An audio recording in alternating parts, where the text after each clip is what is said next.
Hello students, physics की इस class में आपका स्वागत है। आज अपने बात करेंगे पाउडर मेथड की, जिसको अपने डीबाई-शेर मेथड भी कहते हैं।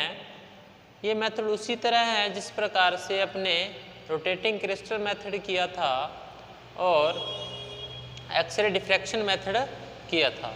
ठीक है, ये थोड़ा सा उससे ज़्यादा बेनिफिशियल और ज़्यादा एडवांटेज वाला मेथड है और इजी मेथड है, इससे ज़्यादा डिटेल अपने निकाल सकते हैं। तो ठीक है, स्टार्ट करते हैं। पाउडर मेथड या डीबाई-शेर मेथड, इसमें क्या होता है, सेम सेटअप होता है एक्सरे डिफ्रैक्शन का। फ़र्क इतना होता है कि जो इसमें क्रिस्टल लिया जाता है, जो इसके अंदर क्रिस्टल लिया जाता है, उसको अच्छी तरह से पीस कर एक जो अपने हिंदी में बोलते हैं केशनली और वैसे अपने उसको बोलते हैं कैपिलरी ट्यूब, केमिस्ट्री की लैब में होती है, तो उस बारीक ट्यूब के अंदर उसको डालकर उसके ऊपर से एक्सरे किरणें को गुजारा जाता है। ठीक है, एक्सरे किरणें उसके ऊपर इंसिडेंट करवाई जाती है। तो अपने पास बात करते हैं पाउडर मेथड की। पाउडर मेथड में पाउडर लिया किसका, उस क्रिस्टल का। ठीक है, देखो ये मैंने केशनली ली, कैपिलरी ट्यूब ली, इसके अंदर मैंने ये उस क्रिस्टल का पाउडर इसके अंदर फिल कर दिया।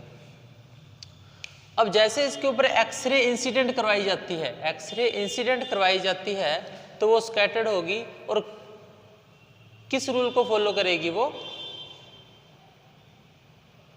उस रूल को फॉलो करेगी 2d sin theta is equal to n lambda, जिसको अपने बोलते हैं ब्रैग इक्वेशंस।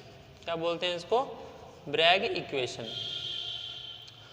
अब जो स्कैटर्ड होने वाली एक्सरेज है वो चारों दिशाओं में जाएगी, क्योंकि एक साथ साथ में क्या होता है कि पाउडर मेथड एक स्फीयर की तरह, एक सिलेंडर है अपने पास, उसका एक फिक्स एंगल नहीं होता, उसका एक सॉलिड एंगल होता है। तो उस किसी भी तरह में किसी भी दिशा में वो रिफ्लेक्ट या ये कह सके स्कैटर्ड हो सकती है। तब उसके चारों ओर एक प्लेट लगा दी जाती है इस प्रकार से। ठीक है, फोटोग्राफी प्लेट है ये, इस प्लेट को इसके चारों ओर लगा दिया जाता है, जिसके ऊपर ये चीज़ें इंसिडेंट हो जाती है। ठीक है, थोड़ा सा प्रैक्टिकली समझिए। यहाँ से एक्सरे आई, एक्सरे ट्यूब से इस जगह से क्या हुआ, इसके अंदर इंसिडेंट हुई। ठीक है, ये कह सकते हैं कि इंसिडेंट एक्सरे, या ये कहूँ यहाँ से एक्सरे का क्या हुआ, इनपुट हुआ। एक्सरे क्या हुई, इनपुट हुई। अब जैसे इसके साथ स्कैटर्ड होगी तो इस दिशा में एक फिल्म में एक फोटो बनाएगी। ठीक है, इस दिशा में स्कैटर होगी ना, इस दिशा से ये इसे टकरा कर विपरीत दिशा में जा रही है। अब जो स्कैटर्ड नहीं होगी, जो सीधी निकल जाएगी, वो अपने पास सामने आ जाएगी। वो अपने पास क्या आ जाएगी, सामने आ जाएगी। कुछ इस प्रकार से देखो, ये अपने पास है, यहाँ से आई, वो तो इस तरफ स्कैटर होगी, लेकिन कुछ आ गई यहाँ से, उस एंगल में भी चली गई। ठीक है, और जो एक्सरे निकल जाएगी वो यहाँ से निकलेगी। तो ये अपने पास क्या होगा, एग्जिट पॉइंट होगा एक्सरे का, exit point of x ray, exit point of x ray. तो यहाँ से एक्सरे इनपुट हुई थी, यहाँ पे एक्सरे का क्या हुआ, आउटपुट हुआ। ठीक है, अब थोड़ा प्रैक्टिकली समझते हैं इस प्रकार से कि मेरे पास ये एक फोटोग्राफी प्लेट है, इसको क्या मैंने इस प्रकार से बना दिया, इस प्रकार से मैंने इसको बना दिया।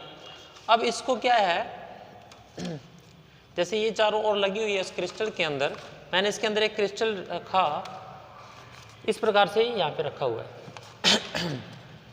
अब देखो, अब यहाँ से इंसिडेंट हो रही है। ठीक है, तो यहाँ पे एक पॉइंट बनेगा, एक पॉइंट यहाँ पर आएगा, और यहाँ से अपने पास क्या हो रहा है, आउटपुट हो रहा है। तो इस तरफ मैं क्या एक आउटपुट पॉइंट बना देता हूँ। यहाँ से इंसिडेंट हो रही है और यहाँ से अपने पास क्या हो रही है, इसका आउटपुट हो रहा है। अब देखिए आगे समझो। अब जैसे ये एंगल बनेगा, जैसे ये अपने पास क्या बन रहा है, इसको शंकु बोल रहे हैं, एक ट्रायंगल सा बन रहा है अपने पास, इसको शंकु ही बोलते हैं।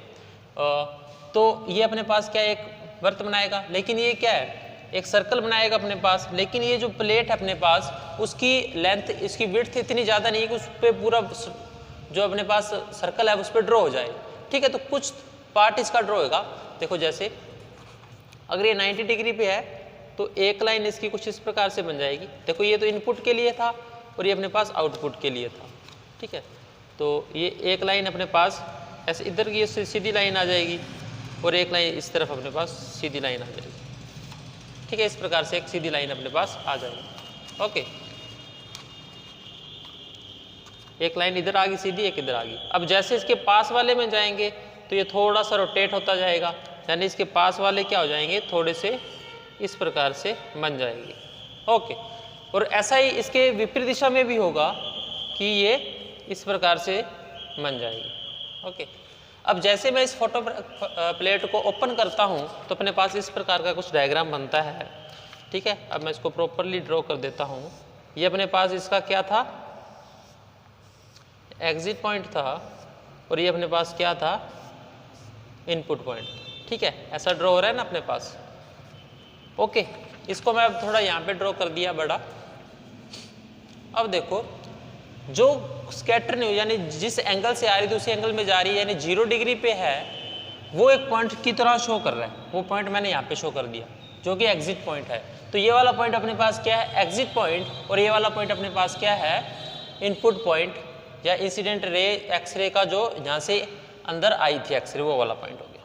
ठीक है, अब जैसे जैसे इसका एंगल बढ़ता है, जैसे जैसे इसका एंगल बढ़ता है, यानी थीटा की वैल्यू अगर ये कहूँ कि 90 से कम है, 90 से कम है और 0 से ज़्यादा है, 90 से कम है और 0 से ज़्यादा है, तब तक एक वृत्त बनते जाते हैं अपने पास। ये प्रॉपर नहीं बन रहे क्योंकि ये प्रॉपर इस प्रकार से बनेंगे अगर बनाने की कोशिश करें, लेकिन अपने पास फोटोग्राफी प्लेट क्या है, इसकी विड्थ क्या है, अपने पास कम है, तो इतना ही अपने पास ये ड्रॉ हो रहा है।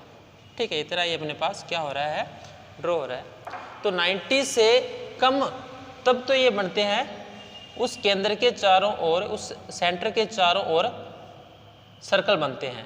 लेकिन जैसे 90 के इक्वल हो जाती है वैल्यू, 90 के इक्वल हो जाती है थीटा की वैल्यू, तब क्या एक सीधी लाइन मिलती है, तब क्या अपने पास एक सीधी लाइन बनती है, एक प्लेन मिलता है अपने पास, एक्सरे लैटिस प्लेन बनता है। देखो ये भी अपने पास क्या है कि है तो ये भी वर्थ है, एक सर्कल है, लेकिन ये बहुत बड़ा है, तो इसकी छोटी लाइन अपने देखते हैं तो एक प्लेट लाइन, एक सीधी लाइन की प्राप्त होती है अपने पास। ठीक है, अब जैसे ही 90 से वैल्यू क्या हो जाएगी, ज़्यादा हो जाएगी थीटा की, 90 से थीटा की वैल्यू क्या हो जाएगी, ज़्यादा हो जाएगी। तो जो देखो यहाँ पे 90 था, अब जैसे ही 90 से ज़्यादा हुई, दोबारा देखो यहाँ पर अपने पास क्या था 90, ये एग्जिट पॉइंट है, ये इनपुट पॉइंट है।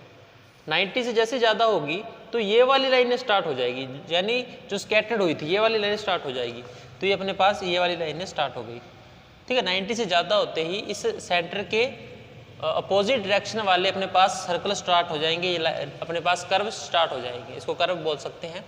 ओके, तो इतना जो अपने पास डायग्राम आ रहा है, ये आ रहा है अपने पास एग्जिट एक्सरे के लिए, और इतना अपने पास जो आ रहा है आउटपुट एक्सरे।